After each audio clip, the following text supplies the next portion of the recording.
जय Shri Krishna. Jenny's kitchen में आपનું स्वागत है। तो फ्रेंड्स, आज આપણે બનાવવાના છીએ દિવાળી સ્પેશિયલ નાસ્તા। આજે આ નાસ્તો આપણે એવી રીતે બનાવશું કે ખૂબ જ ઓછી મહેનતમાં અને 3 પ્રકારના નાસ્તા ઓછા સમયમાં બની જાય એ રીતે। આપણે એક જ લોટ બાંધીશું, એમાંથી આ 3 પ્રકારના અલગ અલગ નાસ્તા બની જશે। જો તમારે પણ આ રેસીપી શીખવી હોય તો મારો પૂરો વિડીયો જરૂરથી જોજો, અને જો મારી રેસીપી પસંદ આવે તો મારી ચેનલને લાઇક, શેર અને સબસ્ક્રાઈબ જરૂરથી કરી દેજો। તો ચાલો આપણે ખૂબ જ ઓછા સમયમાં અને વધારે નાસ્તો બની જાય એવો નાસ્તો બનાવવાની શરૂઆત કરીએ।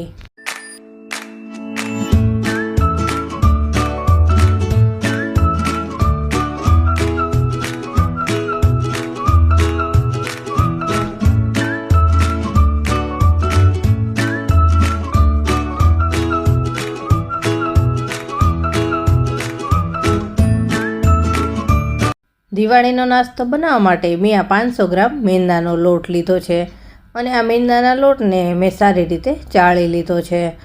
હવે આની અંદર શું ઉમેરવાનું છે આપણે જોઈએ। આ મેં 3 ચમચી જેટલો ઝીણો રવો આવે છે એ લીધો છે। જો તમારી પાસે સૂજી હોય તો એને મિક્સરમાં દળીને પણ લઈ શકો, પણ મેં અત્યારે ઝીણો રવો આવે છે એનો જ ઉપયોગ કર્યો છે। તો આ 3 ચમચી છે એને આપણે આની સાથે ઉમેરી દેવાનું છે। તમારે ઘઉંનો લોટ એડ કરવો હોય તો ઘઉંનો લોટ પણ એડ કરી શકાય। અને આ સ્વાદ પ્રમાણે આપણે મીઠું લઈશું, મીઠું થોડું ચડિયાતું રાખીશું। હવે 1 ચમચી જેટલો અજમો લીધો છે। અજમો નાખવાથી આ નાસ્તાનો સ્વાદ ખૂબ જ સરસ આવે છે। આ રીતે હાથમાં મસળી અને પછી જ આપણે આને એડ કરવાનો છે। તો આને પણ આપણે એડ કરી દીધો છે।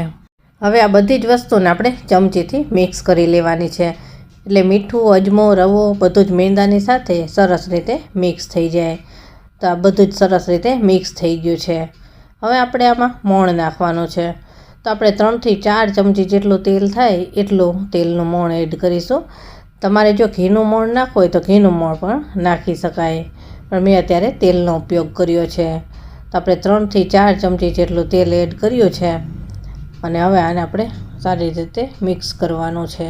લોટના કણે કણમાં તેલ એકદમ સરસ રીતે લાગી જાય એ રીતે હાથેથી આ રીતે મિક્સ કરવાનું। થોડી જ વારની અંદર આ લોટ એકદમ કણી થઈ જશે, તેલનું મોણ લાગશે એટલા માટે। તો હવે આપણે લોટનું મોણ એકદમ સરસ રીતે દઈ દીધું છે। આનું આપણે મુઠ્ઠી પડતું મોણ દેવાનું છે। જો આ રીતે આપણે મુઠ્ઠી વાળીએ તો આ રીતનું થવું જોઈએ।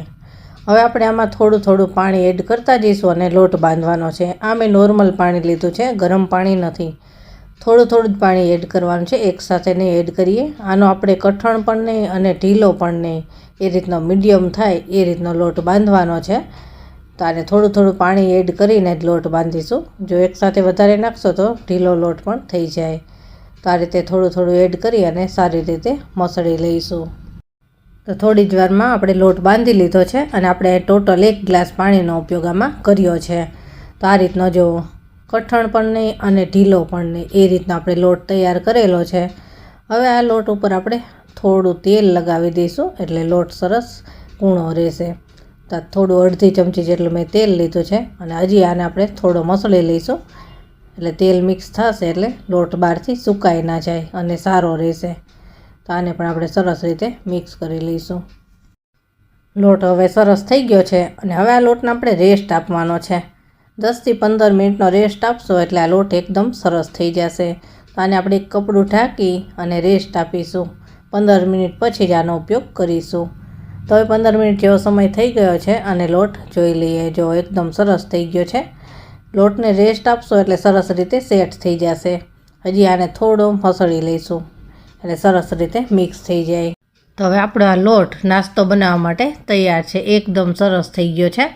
હવે આને આપણે છરીની મદદથી એક મોટી સાઈઝનો લુઓ લઈ લઈશું, આ રીતનો મોટો, અને આ બાકીનો લોટ છે એને આપણે ઢાંકીને રાખી દઈશું। જો ઢાંકીને નહીં રાખો તો સુકાઈ જશે, એટલે આ રીતે ઢાંકી રાખવાનો।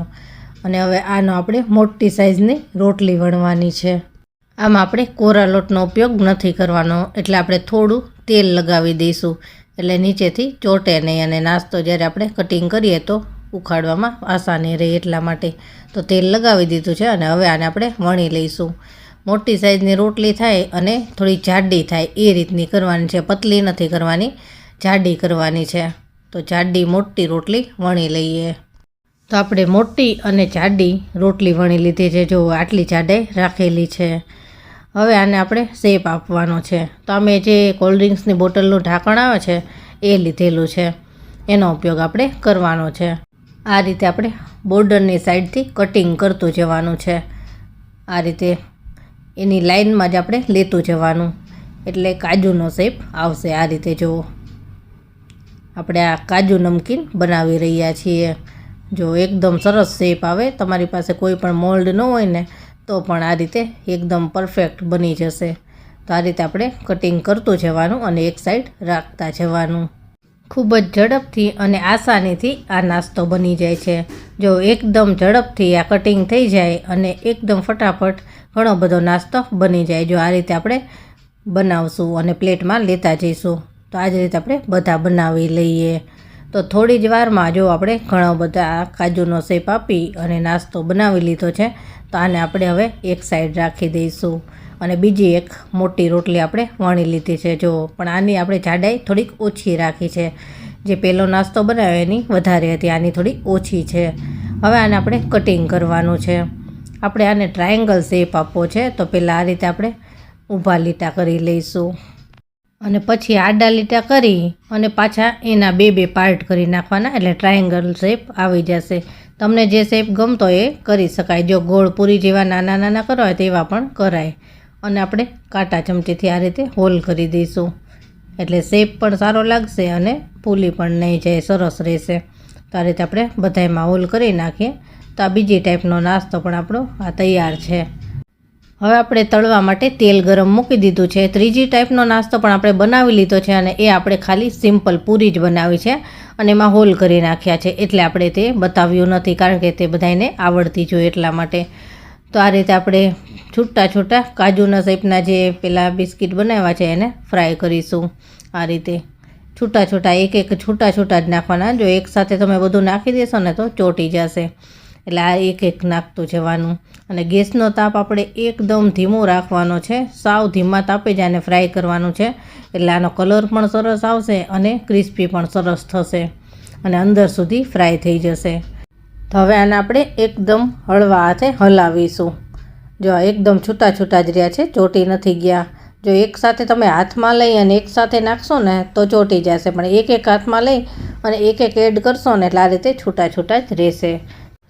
તો જો આ રીતે ધીમે ધીમે એનો કલર આવતો જશે. આને સતત હલાવતા રહેવાનું, એટલે બધી સાઈડથી એક સરખા ફ્રાય થાય. જો પડ્યા રાખશો તો એક સાઈડથી કલર આવી જશે ને એક સાઈડથી નહીં આવે, એટલે આ રીતે સતત હલાવતો જ રહેવું પડશે. જો થોડો થોડો કલર ચેન્જ થવા લાગ્યો છે અને ધીમે ધીમે આનો ગોલ્ડન કલર આવી જશે. ફ્રાય થતાં થોડી વાર લાગશે, 5 થી 7 મિનિટ જેવો સમય લાગશે, પણ આ એકદમ સરસ ક્રિસ્પી બનીને તૈયાર થશે.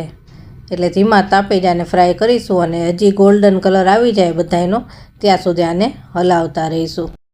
તો જો હવે થોડી જ વારની અંદર સરસ ગોલ્ડન કલર આવી ગયો છે. આ રીતનો કલર આવવો જોઈએ. આ રીતનો કલર આવે એટલે આપણે પ્લેટમાં કાઢી લઈશું. એકદમ સરસ ક્રિસ્પી બનીને તૈયાર થયા છે. તો હવે આને આપણે પ્લેટમાં લઈ લઈશું. આનેથી વધારે કલર નહીં આવવા દેવાનો, કેમકે આ પ્લેટમાં કાઢશો એના પછી પણ આનો કલર થોડો ચેન્જ થશે, એટલા માટે. તો આને બધા જ ફ્રાય કરી અને પ્લેટમાં આપણે કાઢી લીધા છે. હવે આપણે જે બીજા પ્રકારનો ટ્રાયેંગલ નાસ્તો તૈયાર કરેલો હતો એને પણ ફ્રાય કરી લઈશું. આમાં પણ આપણે એ જ પ્રોસેસ કરવાની છે. ગોલ્ડન કલર આવે ત્યાં સુધી આને ફ્રાય થવા દેવાનું છે. ગોલ્ડન કલર આવશે એટલે સરસ ક્રિસ્પી બનીને તૈયાર થઈ જશે. આને પણ આપણે એકસાથે ઘણા બધા એડ કરી દઈશું અને ધીમા તાપે એકદમ ગોલ્ડન કલર આવે ત્યાં સુધી ફ્રાય કરી લઈશું.